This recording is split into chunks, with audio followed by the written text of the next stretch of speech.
live in that neighborhood. Borelli sent 2 detectives from Brooklyn Homicide, Eddie Zigo and John Longo, to chase up the summons. Well, I got a call from my boss to go up to Yonkers and check out this fella who got a parking ticket. We figured this fella might have saw something that no one else had seen, and maybe we have another witness. We got up to Yonkers, and the first thing we normally do is check in with the local police. Told them we're going to be in the area investigating a fella called David Berkowitz, and they did a check, and they says no, the only thing they had on David Berkowitz, that he had a little confrontation with a neighbor of his called Sam Carr, and that possibly Sam Carr was alluding to the fact that he might have shot his dog. And now my antenna was really up, and now this David Berkowitz was sort of coming around to be more suspect than he would be a witness. When we got down to Pine Street, we parked our radio car, and there was David's car parked at the curb. That's the car, John. Let me check it out. All right. Echo 56. Careful.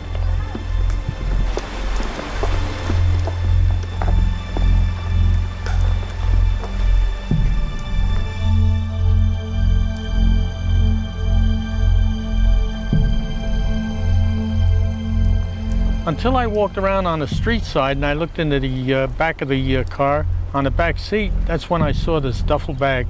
And from the back, the street side, you could see the butt handle of a rifle sticking out.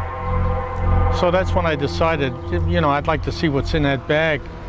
Then the little vent window was sort of loose, and I sort of pushed that window with a little force, and I was able to get my hand in and open the door. When I opened the door, I immediately went to the back door, and I entered the car, and I put my hand inside the duffel bag, and I pulled out the butt of this rifle, and I pulled it out, and I saw it was a semi-automatic weapon.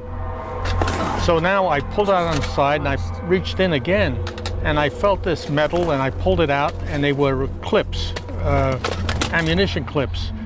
But it had to be a lot of ammunition, and they were fully loaded and taped together military style, so you could swing them around and fire so many and fire the next round. And there were about 7 of those.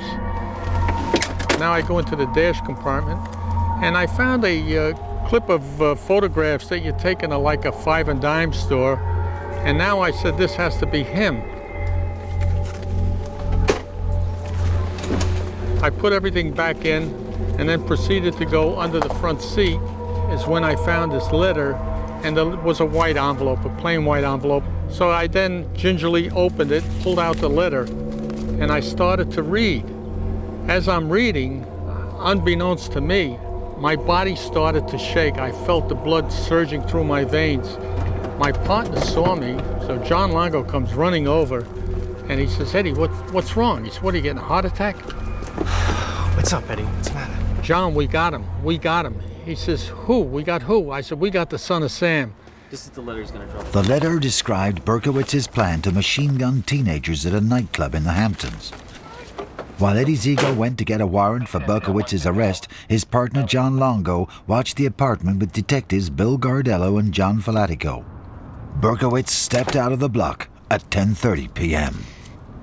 Go ahead, 75. That's him. That's him there. Okay, okay.